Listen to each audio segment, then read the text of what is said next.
Bonjour, c'est Ursule encore. On est le 24 janvier 2023. Alors, je viens sur la trompette aujourd'hui encore et je viens proclamer le retour de notre Seigneur Jésus-Christ. Amen. Soyons tous bénis. Alléluia. Alors, je viens faire une petite vidéo suite à celle que je viens d'apporter tout de suite. Vas-y, ouvre la porte. Alors, la seconde vidéo après celle-là, c'est comment augmenter sa lumière. Comment augmenter l'intensité de ta lampe. Comment? Alors, c'est sûr que si vous m'écoutez, souvent, vous savez, j'ai déjà donné les grandes lignes, n'est-ce pas? Lire sa Bible, avoir un programme. Amen.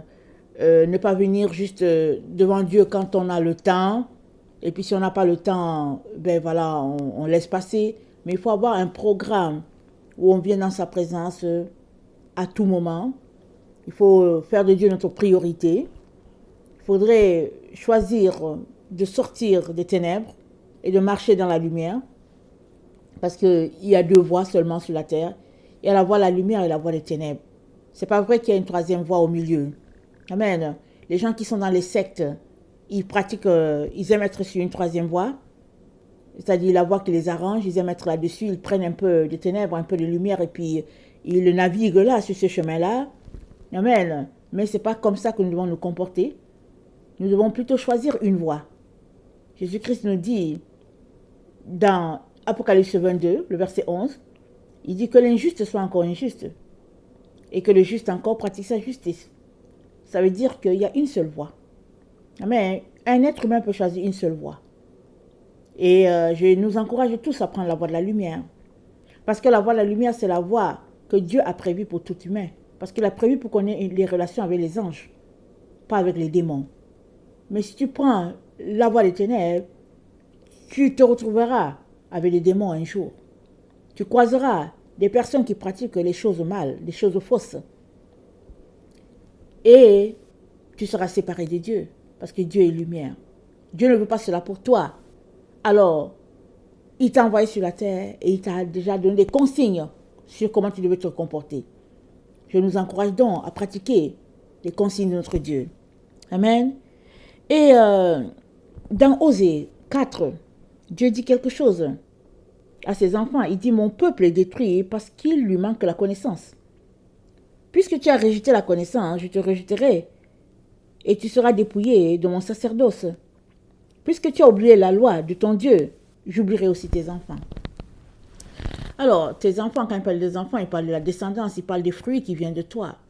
Il est donc très important que tu pratiques la loi de l'Éternel. Et pourquoi sommes-nous détruits? Par manque de connaissance. Pas la connaissance de ce monde, pas la connaissance des choses de ce monde, pas la sagesse de ce monde. Manque de connaissance des choses de Dieu. Alors, on devrait se concentrer à étudier la parole de Dieu.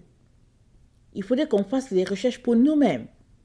Si tu entends quelque chose dans une vidéo, prends le temps, prends la Bible, prends une autre version, va regarder et puis consacre-toi encore à Dieu. Reconnais tes erreurs, va devant lui. Il va te pardonner et il va t'aider à cheminer avec lui. Amen. Mon peuple est détruit faute de connaissance. Alors, on ne veut pas être détruit. Cherchons la connaissance, celle-là qui vient du trône. Dans Matthieu 25, on connaît bien le passage, n'est-ce pas, la parabole des 10 vierges.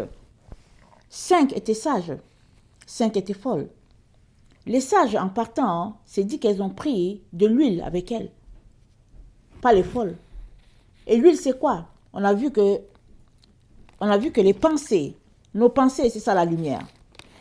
Plus tu étudies la parole de Dieu, plus tu as la lumière divine.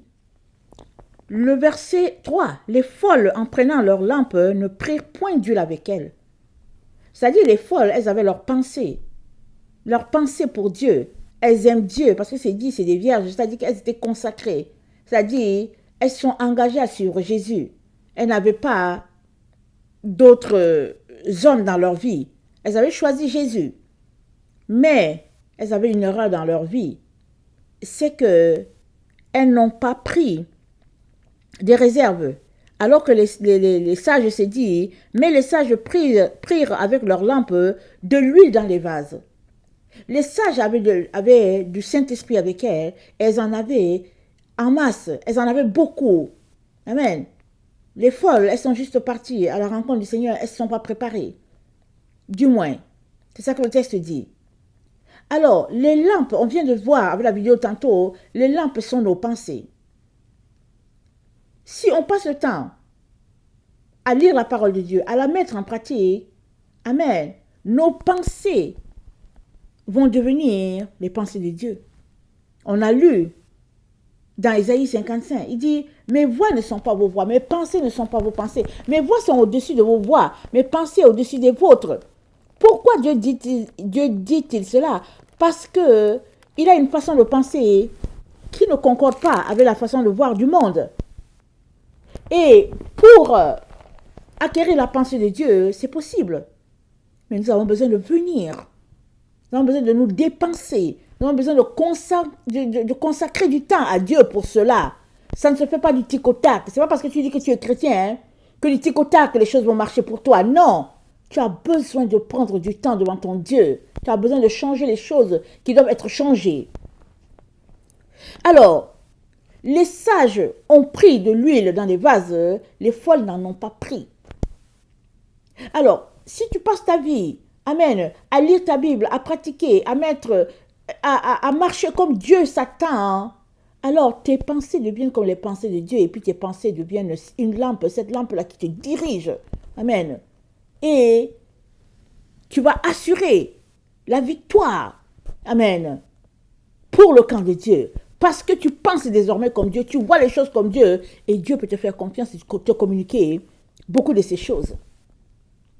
Mais si tu es clopin-clopant dans ta marche, ou bien si tu dis que tu es avec Dieu mais que tu penses comme le monde, c'est sûr et certain qu'il n'y a pas moyen de saisir Dieu. Quand bien même Dieu te parlerait, tu ne vas pas comprendre ce qu'il dit. Or, nous avons besoin d'arriver au stade où nos pensées sont presque confondues avec les pensées de Dieu. C'est-à-dire que quand tu es là, ça te traverse, tu dis, Seigneur, est-ce que c'est toi ou bien est-ce que ça vient de moi? Et Dieu s'attend à ce que ses enfants pensent comme lui. Il aime ça, il est content quand ses enfants viennent à penser comme lui. Il est vraiment content, notre Dieu.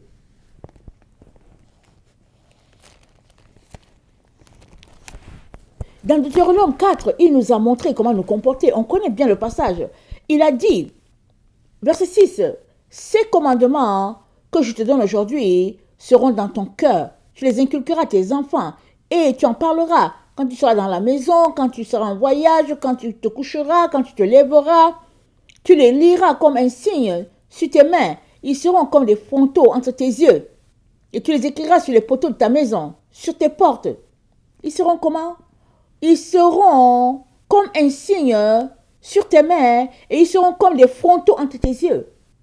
Pourquoi des frontaux? On vient de lire, ce sont nos pensées. La parole de Dieu sera à l'endroit de nos pensées. Si bien que c'est la parole de Dieu qui va nous diriger. La parole de Dieu va devenir notre GPS. Alors, quand on va penser exactement comme Dieu. Parce que c'est le Saint-Esprit qui nous dirige. Pourquoi? Parce qu'on a pris le temps de mettre les commandements de Dieu là, entre les deux yeux. C'est ça que ça dit.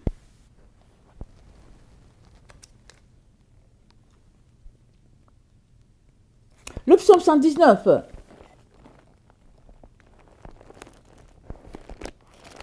Le psaume 119. Le verset 33.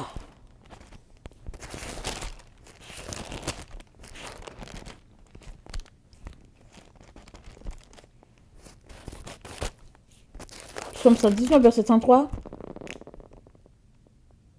Enseigne-moi, Éternel, la voie de tes statuts, pour que je la tienne jusqu'à la fin. Pour que je la retienne jusqu'à la fin. Donne-moi l'intelligence pour que je garde ta loi et que j'observe de tout mon cœur.